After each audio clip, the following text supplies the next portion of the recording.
Is it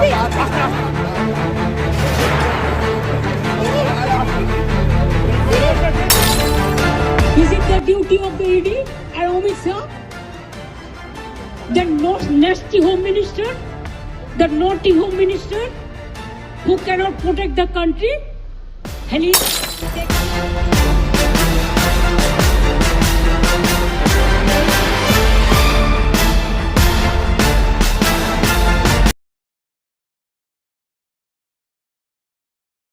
स्वागत है आपका आई टुडे न्यूज में।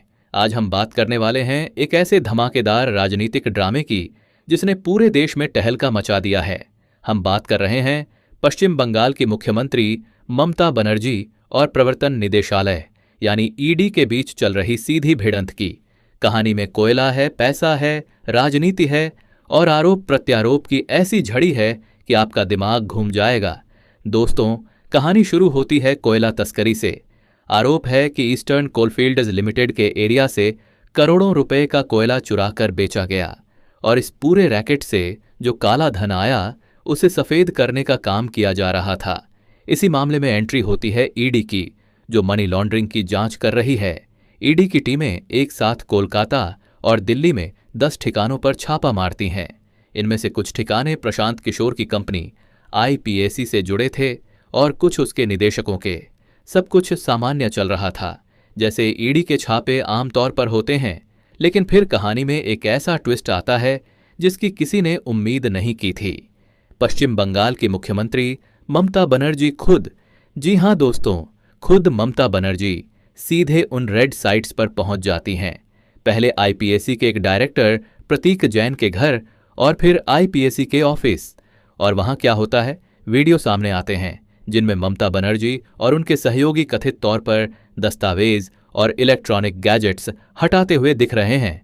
अब आप सोचिए, देश की एक मुख्यमंत्री केंद्रीय एजेंसी की रेड में सीधे दखल दे रही हैं।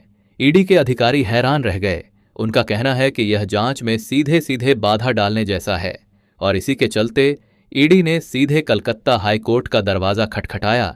कलकत्ता हाईकोर्ट ने ईडी की याचिका को स्वीकार कर लिया है और कल इस पर सुनवाई होनी है। यह अपने आप में एक बहुत बड़ा डेवलपमेंट है। एक तरफ ईडी जांच को आगे बढ़ाना चाहती है, दूसरी तरफ राज्य की मुख्यमंत्री उसे रोकने की कोशिश कर रही हैं। लेकिन ममता बनर्जी चुप रहने वालों में से नहीं हैं। उन्होंने इन छापों को बीजेपी की चुनावी साजिश बताया है। उनका कहना है कि बीजेपी 2024 के चुनावों से पहले उन्हें डराने धमकाने की कोशिश कर रही है। और इतना ही नहीं, पश्चिम बंगाल पुलिस ने तो ईडी के अधिकारियों के खिलाफ ही FIR दर्ज कर दी है। आरोप है कि ईडी के अधिकारियों ने बिना अनुमति के राज्य में एंट्री की। चुनाव का स्ट्रैटेजी पूरा छीन के लिया, एक क्राइम है। अगर आप हमारे साथ लड़ने नहीं सकते हैं तो अब क्यों हम बंगाल में आते हैं? आप हिम्मत से काम लो, आप लोकतंत्र पुलिस प्रोसेस में जीतो। आप एजेंसी लगा के हमारा पेपर लूट करते हैं, करते लूट, बोलते झूठ।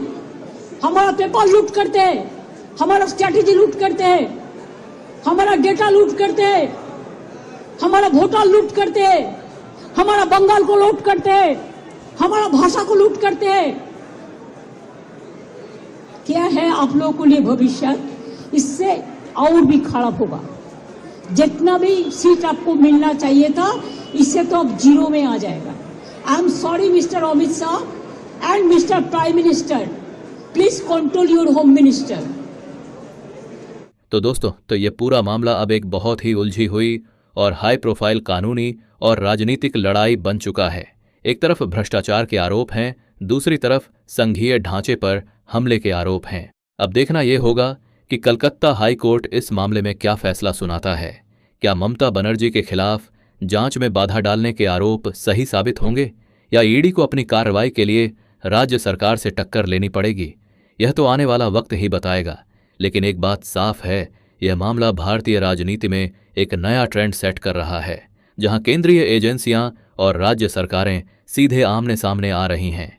इस पूरे घटनाक्रम पर आपकी क्या राय है, हमें कमेंट सेक्शन में जरूर बताएं। वीडियो पसंद आया हो तो लाइक करें, शेयर करें और चैनल को सब्सक्राइब करना न भूलें। मिलता हूं आपसे अगले वीडियो में, तब तक के लिए जय हिंद।